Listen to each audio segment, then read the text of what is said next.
ته دا کار کو یاره سیټ جی مزدور هم یو دی او روزې میاشت نه په دې وجه لکه دې خوا راشه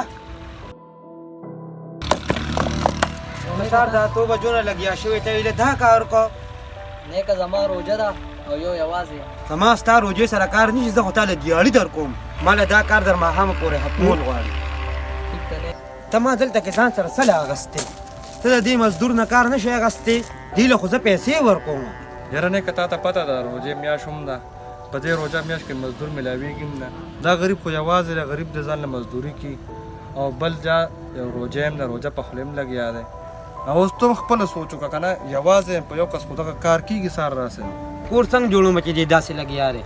مزدوران به راټینګې د دې نه به کار وباسې تا له چل نه درځي نیکه ما له خپله بیاړي راکړه زما کار برابر کړې ځم چټي کړم نو دا واله زما خو 800 روپۍ کېږي تا خو ما له 1500 راکړه تا کار دغې نه یې کړی نو تا له زه څنګه درته ماته څه وایي بس ما باندې بیا خپل احسان مه راړوه دام ځان سره کا چې مالدار شي چې دام ځان سره کېږه ونیوه راکه ځه نو دا 1000 روپۍ والا کور له پسه فروټ مو ټوله صحیح دی نه اسې کار وړم دله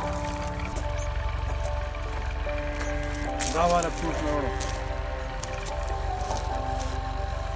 ما چې استاد له فروټ راوړه که نه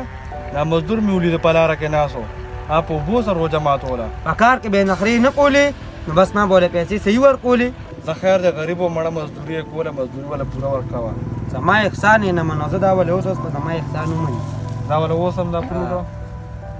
زه ټیک ده دا والا هلکه فروټو په دې باندې روژه ماته وکړه شکر الحمدلله تا ته پته شته چې د احسان په تا باندې چا وکړو دا را باندې هغه الله وکړو دې ټولې دنیا خالق او رازق دی او هر چا له رزق ورکوي څنګه احسان یې ومنو که نه نه هغه خو اوس هم د الله پاک احسان ومنه هغه وخت چې تا 800 روپۍ جارېدې نه دی ورکولی دیاړې هغه د الله پاک د 1000 روپو چې کم د رزق ولېږه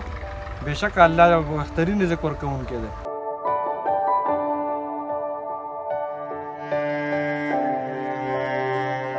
زه به نن نه پس نه مزدور له صحیح صحیح دیاړې ورکوم